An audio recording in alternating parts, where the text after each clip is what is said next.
There go the lights. It's in glorious Technicolor. You are magnetic in this movie. I would listen to you read me the terms of service for an iPhone. Well, it's so funny that you said that. Can you bring the terms and service of the iPhone? I'm gonna just... Please. You have to do it in 3 minutes though. Okay. Now, I want to know, like, you know, you're essentially playing two characters here. Yeah. Which one was the more challenging one for you and why? I don't really live in a world of challenge. I live in the world of excitement, right? And so I think I was just so excited to tell two different movies. The first one, obviously, being a classic Hollywood film in Kendall Nesbitt, where I got to play this traditional Gene Kelly-esque with Montgomery Clift Moon and Errol Flynn Rising.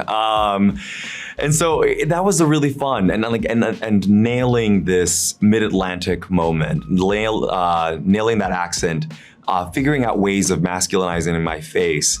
But then when it came to Molina, the challenge that I found, but I'm a Capricorn, I love a good challenge, was how do I give Molina a genderless expression?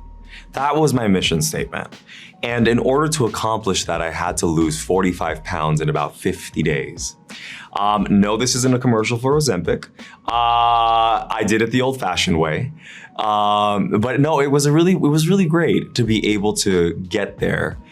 Because at the end of the day, what I wanted to express was individuals like Molina deserve the Hollywood treatment just as anybody else.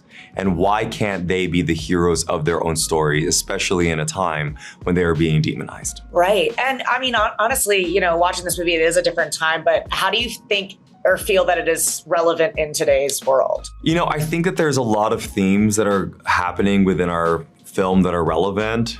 And weirdly enough, the messaging that people have been taking away from it is this feeling of not being alone in the world.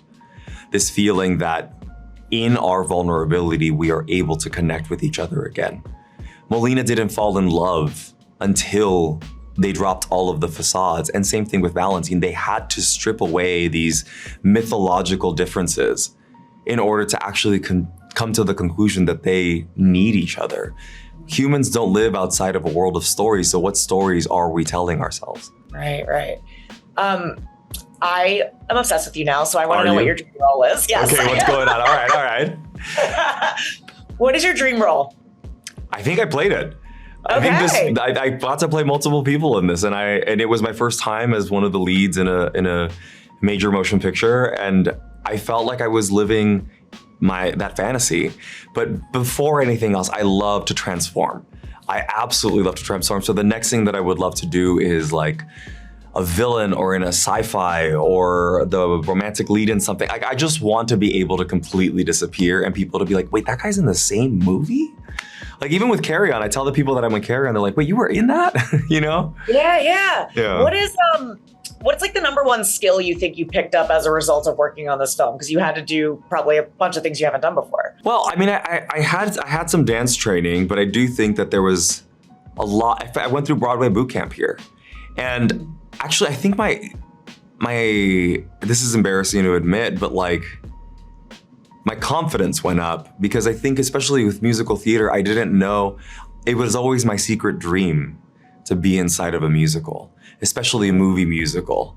And so I saw the challenge, but instead of like shying away from it, I was like, my God, this is the opportunity of a lifetime. So leaning into that. So now if they called it for another musical, I'm like, okay, I know exactly I know how the process works. Let's get in there. Yeah, rise to the occasion. Yeah. Thank you so much. Such a delight to talk to you. Oh, thank you, my love. Nobody sings in real life. Well, maybe they should.